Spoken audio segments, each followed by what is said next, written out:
네, 안녕하세요. 안녕하세요.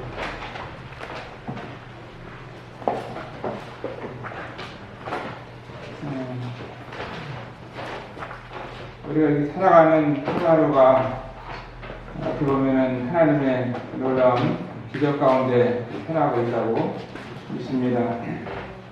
새로운 봄이 되어서 참 아름다운 꽃들이 피어나는 걸 보면서 이것도 하나님이 놀라운 우리가 베풀어 주신 기적이고 또 우리 삶을 기쁘게 인도하시는 이 사실을 보면서 하나님 앞에 감사를 드립니다. 그리고 또 찬양을 드리게 됩니다. 오늘은 이제 하나님 말씀 갈릴리 가나에서 혼인잔치가 있었는데 이 혼인잔치에 주님께서 물로 이 포도주를 만들어 주시는 이 사실을 통해서 참 놀라운 기적을 베풀어 줬는데 이 말씀을 통해서 우리들 삶 가운데 주님이 기적이 일어나는 삶 이런 주제를 가지고 하나님 말씀을 같이 나누기를 원합니다. 상에 달렸으면 요한복음 2장 1절부터 11절에 나오는 말씀을 먼저 읽어보도록 하겠습니다. 요한복음 2장 1절부터 11절까지 읽겠습니다. 사흘 되던 날에 갈릴리 가나에 혼인이 있어 예수의 어머니도 거기 계시고 예수와 그 두 달도 혼인에 청함을 받았더니 포도주가 모자란대요. 예수의 어머니가 예수에게 이르되 저에게 포도주가 없다 하니 예수께서 가르사대 여자여 나와 무슨 상관이 있나이까 내 때가 아직 이르지 못하였나이다. 그 어머니가 하인들에게 이르되 너희에게 무슨 말씀을 하시든지 그대로 하라 하니라. 거기 유대인의 전례를 따라 두세 통들은 도랑아리 6이 놓였는지라. 예수께서 저에게 이르시되 항아리에 물을 채우라 하신즉 9가지 채우니 이제는 떠서 연회장에게 갖다 주라 하시매 갖다 주었더니 연회장은 물로 된 포도주를 맛보고 어디서 났는지 알지 못하되 물동은 하인들은 알더라. 연회장이 신랑을 불러 말하되 사람마다 먼저 좋은 포도주를 내고 취한 후에 낮은 것을 내거늘 그대는 지금까지 좋은 포도주를 두었도다 하니라. 예수께서 이 처음 표적을 갈릴리 가나에서 행하여 그 영광을 나타내시매 제자들이 그를 믿으니라. 여기까지 말씀을 보았습니다. 우리가 요한복음을 읽게 되면 이 하나님 말씀을 종종 잘 대하던 놀라운 말씀입니다. 여기 보면은 주님께서 결혼식에 참석하셨죠. 갈릴리 가나에 혼인이 있어 예수의 어머니도 거기 계시고 예수와 그 뒤들도 혼인의 청함을 받았더니 결혼식에 주님이 청함을 받으셨습니다. 결혼식을 종종 가면은 어떤 데 한 가지 이런 것을 이렇게 보았어요. 제 친구 이제 황산에 김석 형제님이 계신데 거기 이제 자녀들이 많죠. 13명 있습니다. 그래서 이제 결혼식을 어느 날 갔는데 13명은 이제 살다 놔두고 엄마 아빠만 이렇게 결혼식을 가는 거예요. 그 왜 그런가 생각을 해보았는데 10명이 다 가서 밥을 먹으면 밥값이 많이 나오니까 너희들은 엄마 아빠 구조를 많이 못하니까 여기서 있어라. 엄마 아빠만 결혼식 가서 하고서는 얼른 나올 테니까 기다려라. 이런 것 같아요. 그래서 이제 그 아이들은 차에서 있고 엄마 아빠는 결혼식 참석하시고 그리고 오는 것을 제가 한번 보았습니다. 저는 이제 저도 아이들이 이렇게 여러 명 있는데 결혼식에 어디 누가 초청을 하면은 저는 어머니나 아이들 다 이렇게 데리고 가고 싶은 마음이 있는 거예요. 부조를 많이 하든 많이 못하든 간에. 왜냐하면 이 결혼식이 얼마나 좋은 잔치예요. 그 잔치날 배고픈 사람들 밥을 좀 먹이고 또 맛있는 것도 이렇게 주면서 잔치를 하면은 이 잔치가 빛나잖아요. 그 사람은 많이 왔는데 부조는 조금 했다. 이걸 따질 것이 아니라 뭐 많은 사람이 몇 명이나 있겠어요. 그래서 이 결혼식이라는 것이 얼마나 좋아요. 그래서 어려운 사람들 밥이라도 먹이고, 또 가난한 사람들 밥이라도 먹이고, 아이들도 먹이고, 또 어려운 사람 먹이면은 얼마나 좋은가 이 생각이 들더라고요. 옛날에는 이제 집에서 국수를 끓여가지고 온 손님들한테 부담 안 되게 이렇게 먹을 수 있었는데, 요새는 이 뷔페를 불러서 하다 보니까 비싸죠. 그렇지만 이 잔치라고 하는 것은 참 좋은 것이다 이런 생각을 합니다. 그 주님 당시에도 이제 갈릴리 가나에서 혼인이 있어서 신랑 신부가 예수님을 초청을 한 것이죠. 올 때 어머니도 모시고 오세요. 또 제자들도 모시고 오라고 하면서 다 부른 겁니다. 그래서 이제 결혼이라고 하는 것이 생기게 되면은 아는 가족들, 또 친척들, 친구들, 또 성도님들, 아는 거래처 이런 분들한테 다 알려야 되잖아요. 알리는 게 중요합니다. 그분들이 바빠가지고 못 올 수 있지만 이 결혼이라든가 애경사가 있으면은 먼저 중요한 것은 알려야 되죠. 알려야 그분들이 올 수도 있습니다. 그 예수님께서 이 청함을 받았을 때 예수님은 이 결혼식에 갔다고 하는 거예요. 우리도 이제 자녀들이 결혼하게 되면 우리가 알고 있는 귀한 분들을 다 연락을 하게 되잖아요. 그러면은 그 결혼식에 그분들이 왔을 때 얼마나 좋아요. 함께 즐거움에 참여하게 되고. 근데 이 갈릴리 가나에서 있었던 이 결혼식도 얼마나 좋았겠어요. 우리 주님께서 이 결혼식에 참석했다고 하는 것, 이것보다 더 행복한 결혼식이 어디 있겠어요. 우리 자녀들의 결혼이 있는데 예수님께서 이 결혼식에 참석했다 하면은 얼마나 행복하겠어요. 천지를 창조하신 그분이 정말 그 우리의 죄를 위해서 십자가에서 돌아가시고 부활하셨던 이 주님이 우리들 자녀들 결혼식에 참석했다고 하면은 너무나 행복하지 않겠어요? 정말 이 주님이 결혼을 참석했다고 하는 것을 보면서 우리의 삶이 어떠해야 되느냐? 다른 사람들의 즐거움에 우리 동참하고 또 기뻐하는 자들과 함께 기뻐하는 이것이 신앙생활이지 아닌가 하는 것을 생각하게 됩니다. 제가 이제 이 교회에서 주님을 섬기고 또 모임 안에서 주님을 섬기다 보니까 청첩장이 많이 와요. 이렇게 4월달, 5월달 이러면은요 한 주일에 하나씩은 오는 것 같아요. 이제 하나씩, 둘씩 가면은 다 이쪽도 아는 성도님이고 이쪽도 아는 성도님이고 부적돈을 많이 내야 됩니다. 부적도 중요한 것이 이 결혼식에 함께 동참하면서 축하해주고 이것이 얼마나 좋은가 하는 것을 생각을 합니다. 여러분들 어디 초청을 받으면은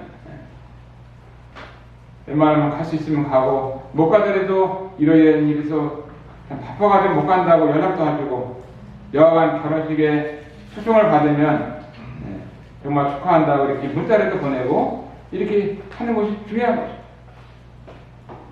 주님이 이 결혼식에 청함을 받았는데 이곳에 갔습니다.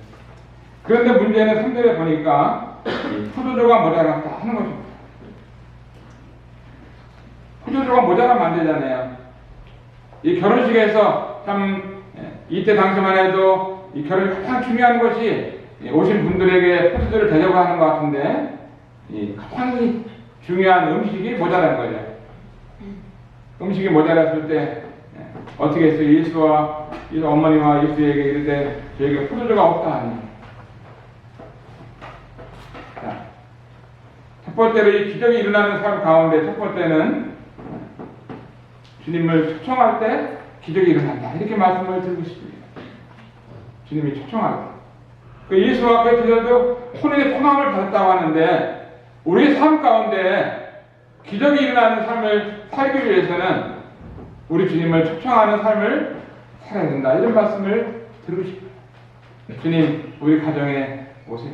주님, 제가 주님 앞에 나왔습니다. 주님과 한 교제를 하기를 원합니다. 하면서 주님을 초청하는 삶이 우리들의 삶 가운데서 굉장히 중요한 것이죠. 마태복음 11장 28절에 보면은 수고하고 무거운 짐진 자들아 다 내게로 오라. 내가 너희를 쉬게 하리라. 29절 보면 나는 마음이 온유하고 겸손하니 나의 멍에를 메고 내게 배우라. 그러면 너희 마음이 쉼을 얻으리니. 우리는 주님으로부터 초청을 받은 사람들이죠. 다 내게로 오라고 이렇게 초청을 받았어. 우리가 얼마나 귀한 존재인가를 보면은 주님으로부터 초청받은 다 내게로 오라고. 이 다 내게로 오라고 할 때는 이 세상에 있는 사람들이 다 포함되는 거예요. 도둑놈도 포함되고, 강도도 포함되고, 또 거짓말하는 사람도 포함되고, 또 사기꾼도 포함되고, 다 포함되는 거죠. 다 내게로 오라고 말씀하고 계십니다. 예수님 믿지 않는 사람들을 주님은 다 초청하고 계시는 분이 주님이시고, 그러면 주님이 내가 너희를 쉬게 하리라 그 말씀하고 계십니다. 주님 앞에 나가야지 힘을 얻는 거예요. 지금 러시아와 우크라이나의 전쟁이 일어나서 있는데, 우크라이나를 보면은 많은 사람들이 폭탄을 맞고 또 탱크가 오고 총을 맞으면서 이 교회에는 우크라이나의 성도들이 모여서 예배를 드리고 하나님께 기도하는 군인들의 모습을 볼 수 있고, 그냥 성경 말씀을 못 알아간다고 성경책을 서로 읽고 그 우크라이나에 성경을 보내달라고 하면서 이날을 기도해달라고 하면서 하는 것을 보면서 정말 어려운 가운데, 고난 가운데, 전쟁 가운데 하나님 앞에 더 가까이 나가는 것을 보게 됩니다. 우리의 삶도 마찬가지죠. 우리가 주님 앞에 여러 가지 어려움을 당하게 될 때, 또 고난이 많이 있을 때, 또 환난이 많이 있을 때 주님 앞에 더 가까이 나가게 되는 것입니다. 그냥 일들이 다 잘 되고 또 평안하고 안정이 되고 어떤 문제가 없고 또 자식이 속도 안 새기고 또 남편이 속도 안 새기고 그러면은 주님 앞에 나가서 기도하는 시간이 적을 거예요. 그런데 우리에게는 수고하고 무거운 짐들이 있을 때 주님으로 초청을 받은 이런 사람들, 주님으로부터 우리가 이제 기적이 일어날 때 주님의 앞에 주님을 초청할 때 기적이 일어난다 이렇게 말씀을 드렸어요. 두 번째는 주님 앞에 우리들이 아랠 때 기적이 일어난다 이렇게 말씀을 드리고 싶어요. 3절에 보면은 포도주가 모자란데가 하면서 예수님에게 문제를 이야기하는 것을 보게 됩니다. 주님 앞에 우리들의 문제를 아랠 때 주님은 이 기도를 들으시고 응답하시고 또 기적을 베풀어 주시는 것이죠. 구약에 보면은 엘리야 시대 때 이제 가뭄이 들었어요. 먹을 것이 없습니다. 그래서 이 하나님의 사람 엘리야가 이제 하나님의 말씀을 듣고 하나님 너무나 배가 고픕니다. 먹을 것이 없습니다 하니까 하나님께서는 그리 시냇가로 가서 시냇물 거기 가서 있으라. 그럼 내가 먹을 것을 주겠다고 얘기를 했습니다. 그래서 이 하나님 사람 엘리야가 그리 시냇가에 가서 이제 앉아 있어요. 앉아 있는데 거기 뭐 먹을 게 없잖아요. 뭐 냇가가 있지만 냇가에 물이 다 말라가지고 먹을 것이 없습니다. 근데 하나님 말씀대로 이제 시냇가에 앉아서 있는데 하나님께서 일을 하시는데 어떻게 하냐? 하나님이 까마귀를 하늘을 나라는 까마귀를 불러갖고 까마귀들아 나를 사랑하고 내 말을 다 듣는 엘리야가 저 그리스도인에까지 앉아 있는데 너희들이 열심히 아침 전에 날아다니면서 떡과 고기를 물어다가 내 엘리야 앞에다가 탁 떨어뜨려라 하면서 하나님께서 까마귀한테 얘기를 했어요. 하면 까마귀들을 부르니까 까마귀가 대답을 했는데 하나님이 까마귀들아 하니까 대답을 해요. 그랬더니 하나님이 아침 전에 열심히 너들도 굶은 지 오래됐지만 열심히 날아다니면서 떡과 고기를 물어다가 엘리야 앞에서 떨어뜨리라고 하나님이 얘기했어요. 까마귀가 귀가 있어. 까마귀가 하나님 말씀을 듣고 아침 저녁 날아다니면서 떡과 고기를 물어다가 하나님의 사람 앞에다가 떨어뜨리고, 아침에도 저녁에도 하루만이 아니라 그 다음 날도 하면서 하나님이 까마귀들에게 까마귀들 듣잖아요. 그렇게 있다가 이제는 까마귀를 다 시킨 다음에 하나님은 엘리야가 하나님께 기도를 드리죠. 또 어디 가야 됩니까 하니까 사르밧 지방에 가면은 또 가보가 있는데 사르밧 가보 앞으로 가라 하면서 하나님이 말씀했어요. 엘리야가 이 말을 듣고 이제 그 사르밧 가보에 그 집으로 갔어요. 아주 가난한 집이고 먹을 것이 없고 한 조각 떡을 빵을 해서 먹고 죽어야 되는 이런 형편에 있는 가난한 집인데 그리 가라고 했어요. 가니까 마지막 빵 한쪽을 굽고 있었습니다.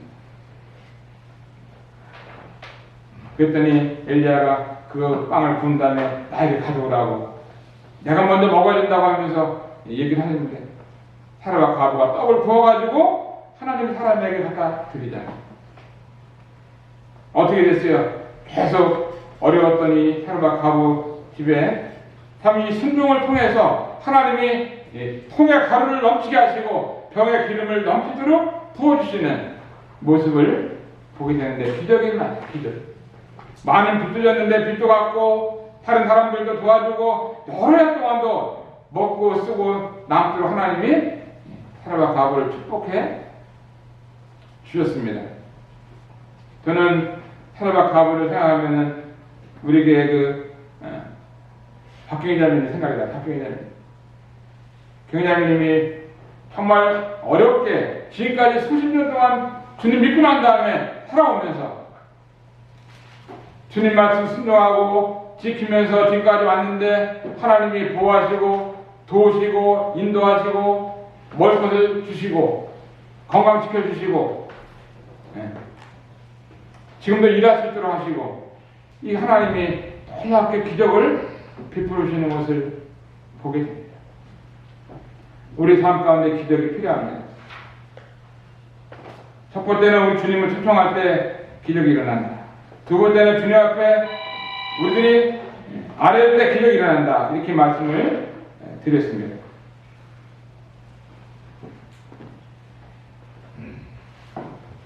세 번째는 주님 말씀을 들을 때 기적이 일어난다. 이렇게 말씀을 드리고 싶어요. 5절을 보면은 그 어머니가 하인들에게 이르되 너에게 무슨 말씀을 하시든지 그대로 하라 하니라. 주님께서 무슨 말씀을 하시게 되면은 너희들 하인들은 그대로 하라고 하는 이런 말씀을 들었어요. 이 기적이라고 하는 것이 내 마음대로 해서 일어나는 것이 아니고 내 생각대로 일어나는 것이 아니라 주님께서 무슨 말씀을 하셨는지 그 말씀을 듣고 그대로 하는 그 말씀. 주님 말씀을 듣고 순종할 때 그 말씀을 들을 때 기적이 일어납니다.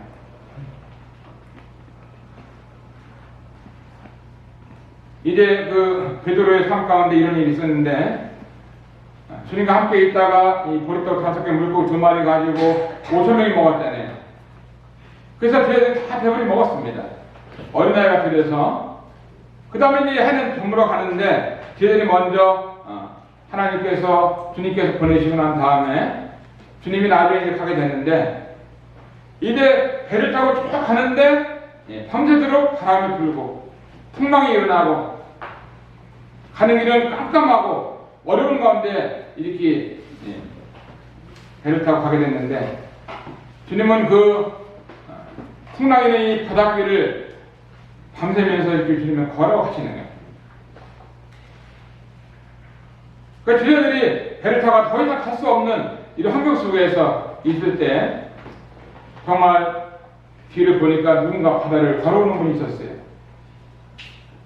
그분이 누구냐면 예수님이 바닷길을 걸어오셨는데 저희들이 예수님을 바라보면서 그냥 깜짝 놀라면서 귀신이다! 그래서 귀신이다.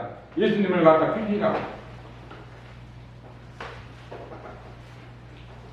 근데 예수님께서 베드로를 불러줘. 베드로야, 내가 귀신이 아니라 너희들의 주님이다 하면서 소개를 하는 거예요.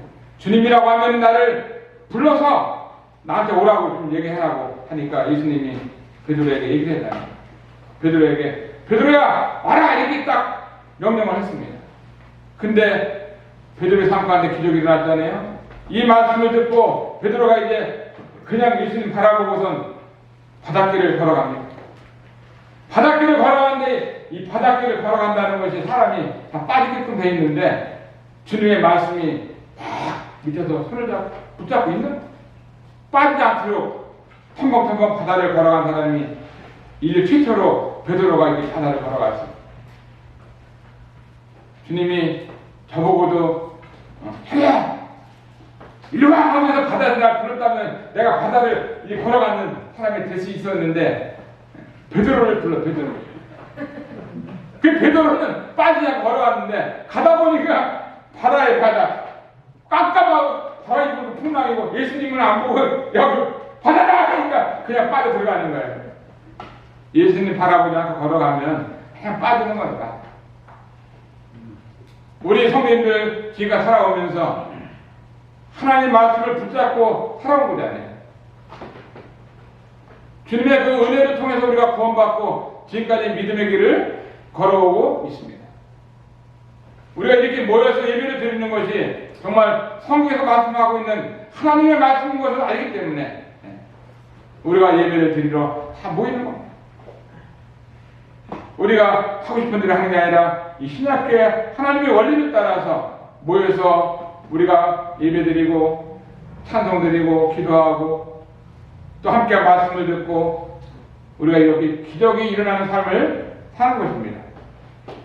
세상 사람들은 이런 걸 모르죠. 뭐 이렇게 좋은 날 일요일날 교회 간다라면은 저 사람들은 진짜 정신 나간 사람들이다 이렇게 얘기 안 하겠어요? 얼마나 날씨가 좋아요. 산에 가면 꽃도 피고 새들이 노래하고 볼거리가 얼마나 많이 있는데 교회 가서 있는다고 하는 것이 그들한테는 시간 낭비입니다. 이 베드로의 삶 가운데 기적이 일어났는데 주님께서 오라고 하는 말씀을 그대로 순종해가지고 주님만 바라고 왔을 때는 빠지지 않는 거예요. 그러나 주님 말씀을 잊어버리고 환경을 바라보고 바다를 볼 때는 그냥 자기 자신이 빠져가는 것을 느끼게 된 겁니다. 빠져가는데 쥐야 이렇게 하니까 주님이 딱 손을 잡아주잖아요. 우리 삶 가운데도 이렇게 주님의 말씀을 들을 때 우리에게 기적이 일어나는 것입니다. 그냥 네 번째는 주님의 말씀을 순종할 때 기적이 일어난다. 이 네 가지가 딱 맞아야 되는 거죠.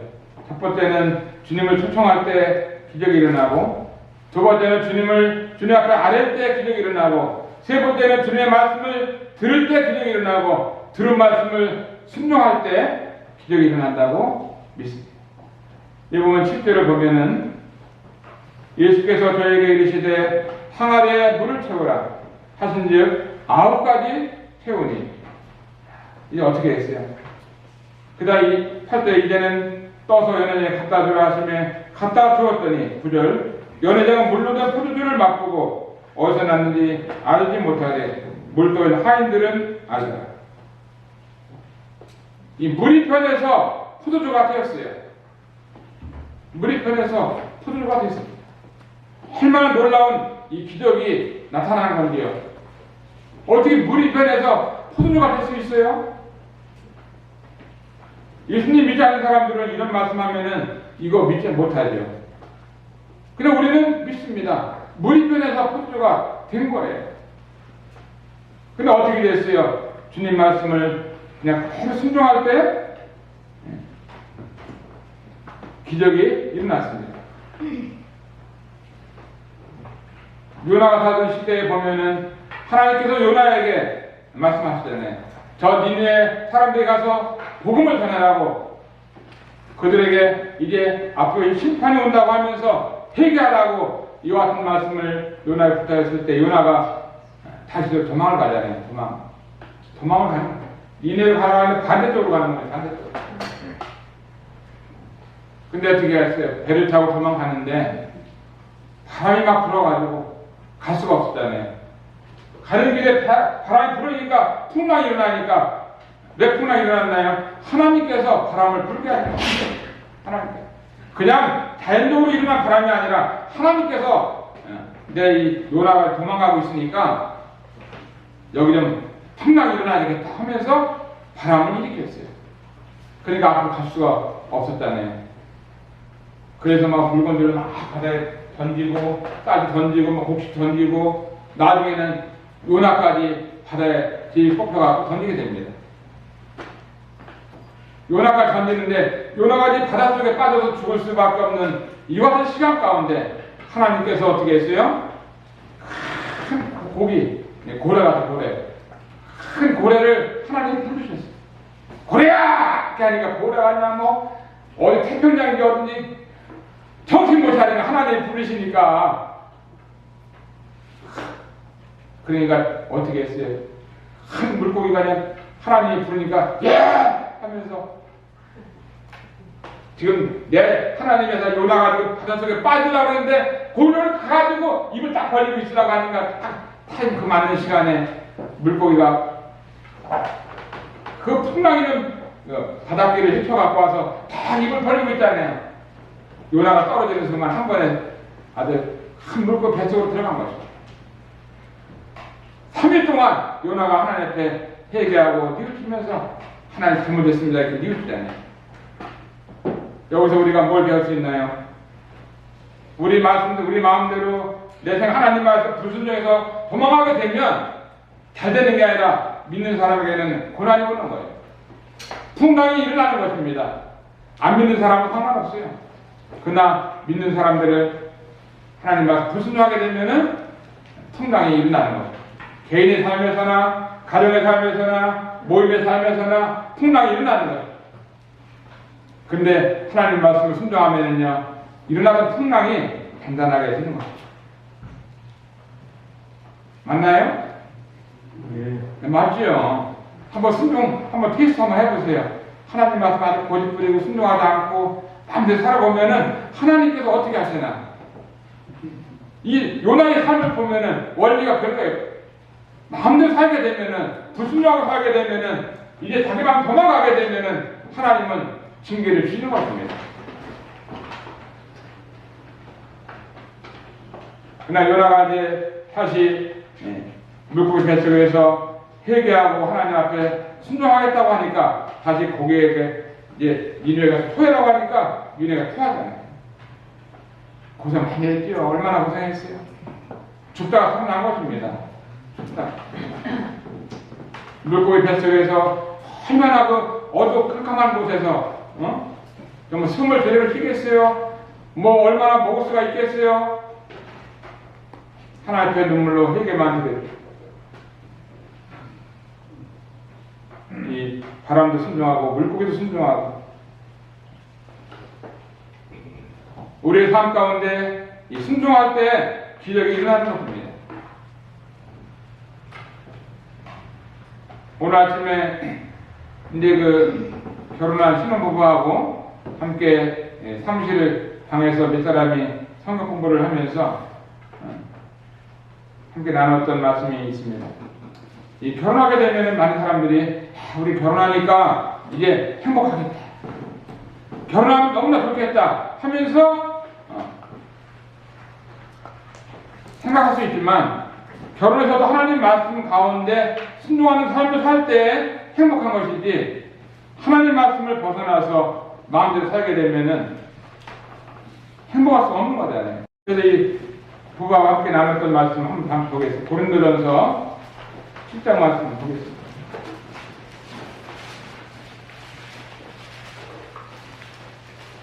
고린도전서 7장 1절부터 5절까지 나오는 말씀입니다. 너희의 쓴말에 대하여는 남자가 여자를 가까이 아니함이 좋으나 음행의 연고로 남자마다 자기 아내를 두고 여자마다 자기 남편을 두라. 남편은 그 아내에게 대한 의무를 다하고 아내도 그 남편에게 그렇게 할지라. 아내가 자기 몸을 수양하지 못하고 오직 그 남편이 하며 남편도 이와 같이 자기 몸을 수양하지 못하고 오직 그 아내가 하나니 서로 분방하지 말라. 다만 필요할 틈을 얻기 위하여 합의상 얼마 동안을 하되 다시 합하라. 이는 너희 절대 못함을 인하여 사단으로 너희를 시험하지 못하게 하려 합니다.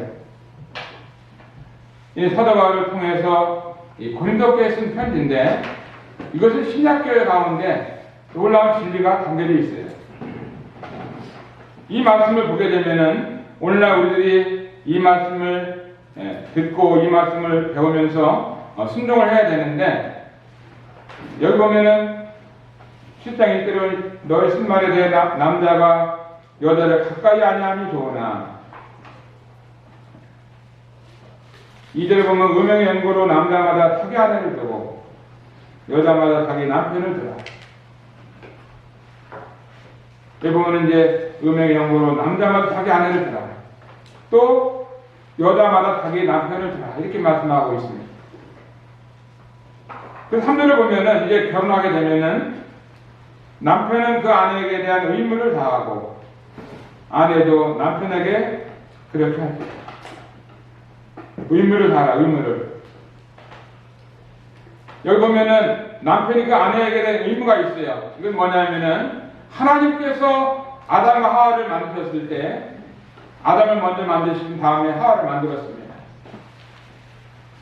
그리고 하나님께서 이 가정을 창설하시고 이제 결혼을 시킨 다음에 하나님께서 아담과 하와에게 하신 말씀이 생육하고 번성하여 땅에 충만하라, 이렇게 말씀하셨습니다. 생육하고 번성하고 땅에 충만하라. 인류 역사상 하나님께서 아담과 하와를 창조하신 다음에 이 지구상에 얼마나 많은 사람들이 살고 있어요. 백인과 황색인, 또 흑색인들, 검정이도 있고 또 황색인도 있고 얼굴 하얀 황색, 백색인도 있고 다 살고 있잖아요. 이거는 하나님의 말씀이 그대로 진행되고 있었던 것입니다.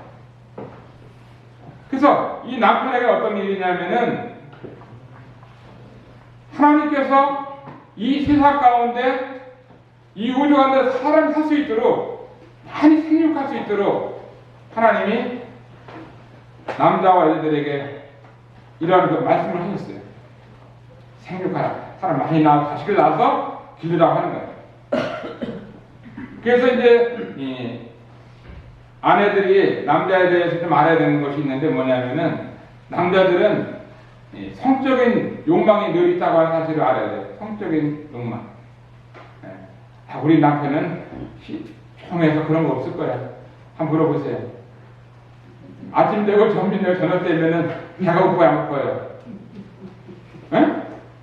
배가 고프잖아요. 그러면 어떤 욕심이냐, 먹고 싶은 마음이 드는 거예요. 밥 먹고 싶은 마음이 듭니다. 이거 식욕이야, 식욕.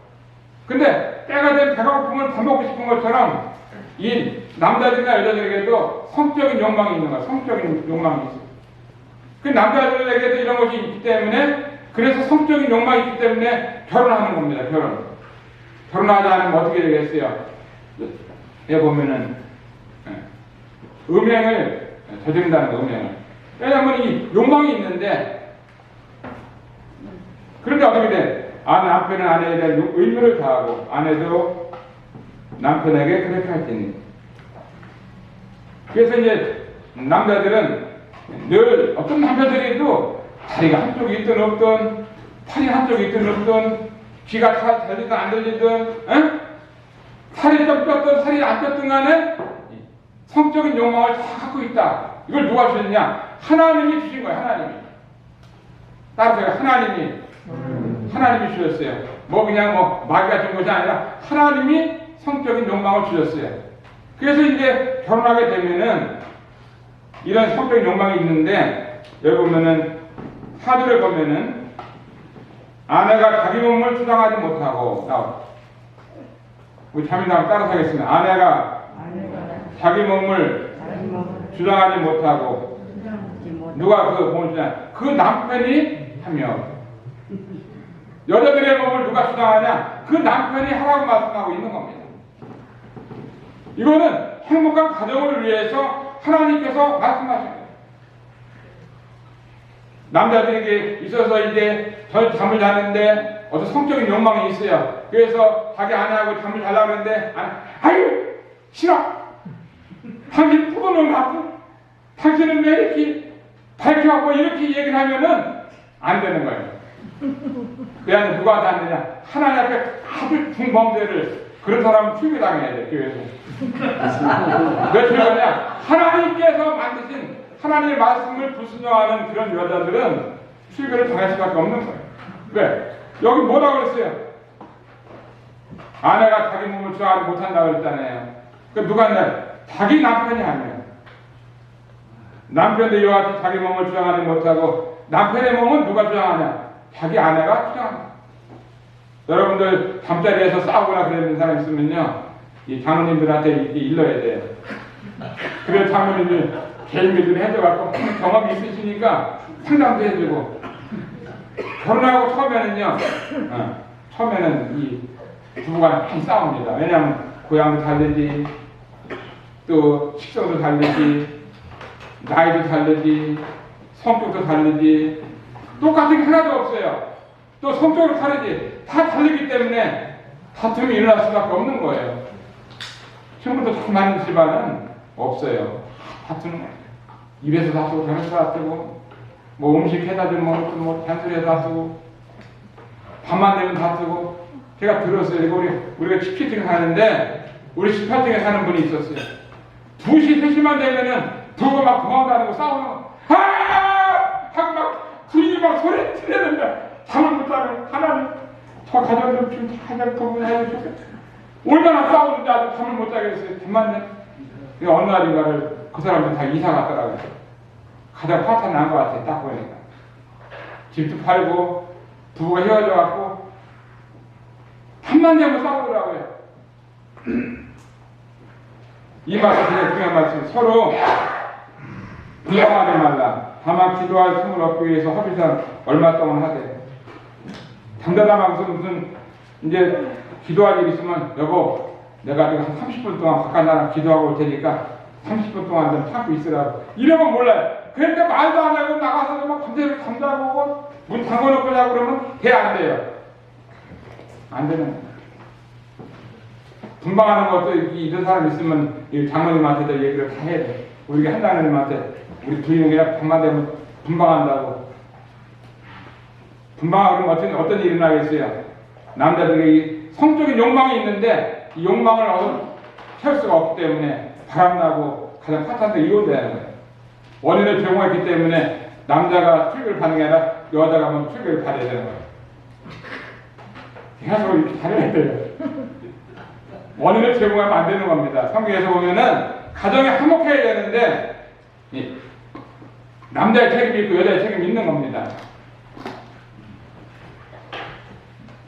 그래서 여자들은 남자들에게 뭐 도둑놈 같다, 뭐 사기꾼 같다, 너무 저 사람 아주 뭐 사자 같다, 불문능 같다, 뭐 이렇게 얘기하면은 남 자존심을 막 건드리는 것은 하나님의 자존심을 건드리는 하나님 앞에 대항하는 것과 똑같은 거예요.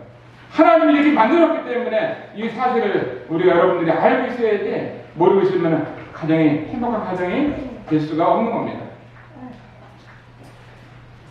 하나님 말씀 우리가 순종할 때 기적이 일어나는 것인데 아름다운 가정도 이렇게 하나님 말씀을 고린도서 7장 1절부터 5절까지는 여러분들이 다 읽어봐야 돼요. 아주 중요한 말씀입니다.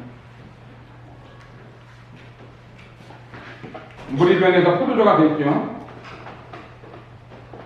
순종이 제사보다 낫고 듣는 것이 수양의 기름보다 낫다고 말씀하고 있습니다. 우리 가까운 얼마 전에 남양주 북부교회가 있었어요. 헌당식이 있었는데 거기는 이제 한 6명 정도 모이고 있어요. 6명이 모이는데 예배당을 어디서 몰려갔는데 예배당을 잘 얻지 못하니까 아파트에서 1년 반 동안 모였습니다. 1년 반 동안. 근데 1년 반 동안 모이는데 어떤 새로운 영혼이 오는데 집에서 모이니까 난 집에 안 간다고, 예배당도 없는데 거기 안 간다고 하면서 해가지고 이제 동기돼서 예배당을 구입을 하고 했는데 예배당을 주지도 않고 월세도 비싸고 하다 보니까 이렇게 1억 9천만 원짜리 상가가 나왔는데 그거를 어떻게 매입을 위해서, 구입하기 위해서 이제 기도하고 있었어요. 돈은 3천만 원밖에 없는데, 필요한 돈은 뭐 이렇게 저기 뭐 세금이나 또 따지다 보니까 2억 5천, 3억 정도가 필요한 거예요. 3천만 원밖에 없는데 6명이 어떻게 해가지고 이제 구입하기로 하고서 계약서를, 매매 계약서를 쓴 겁니다. 그 돈이 어디 있어요? 하나님, 우리 남양주 북부교회가 6명 모이는데 돈 3천만 원밖에 없는데 3억이 필요합니다. 기도를 드려요.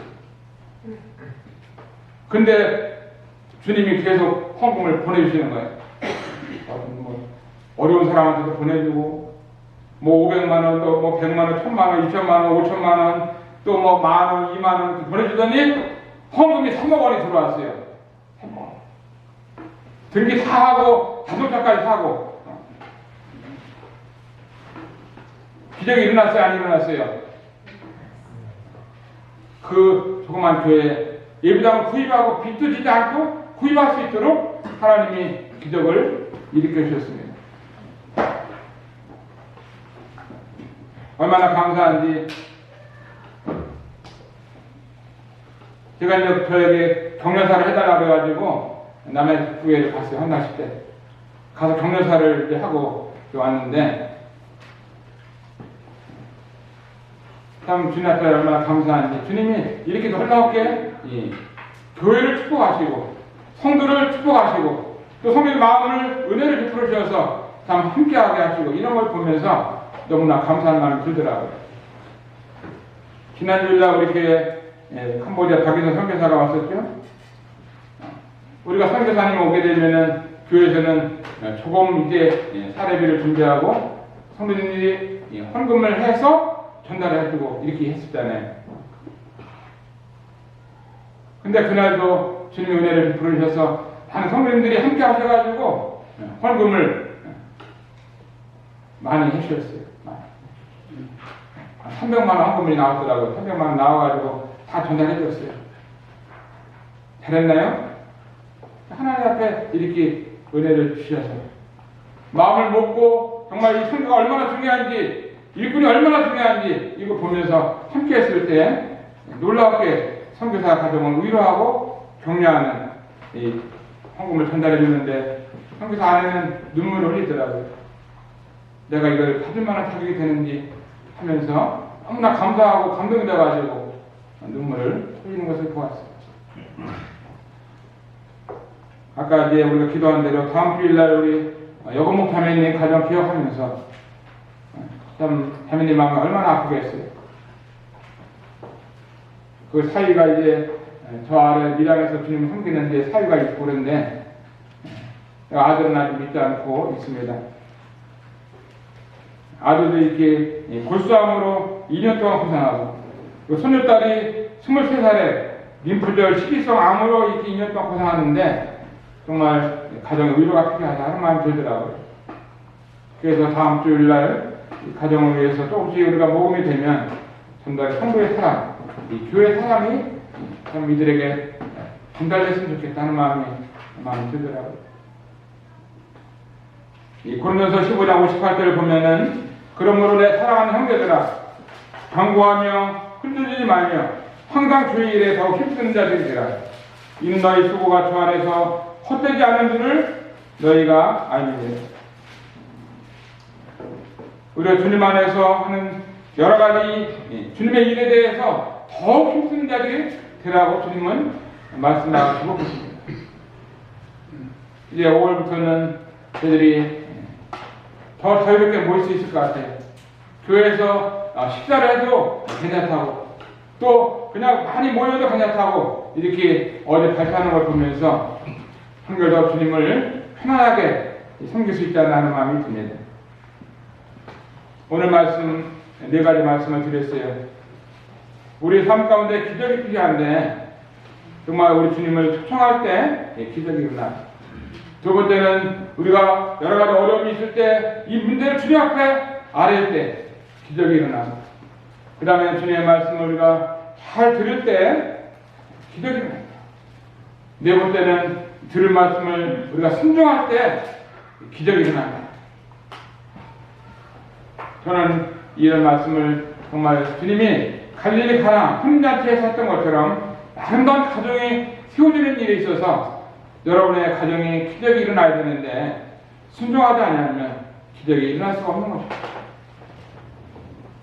한 교회의 삶이나 이 가정의 삶이나 이 모임의 삶 가운데 정말 우리가 주님의 말씀을 순종해서 물이 변해서 폭주가 되는 것처럼 저나 여러분의 삶 가운데 기적을 맛보는, 기적을 체험하는, 기적이 일어나는 이 같은 놀라운 삶을 또 한 주 동안도 살 수 있게 되기를 바랍니다.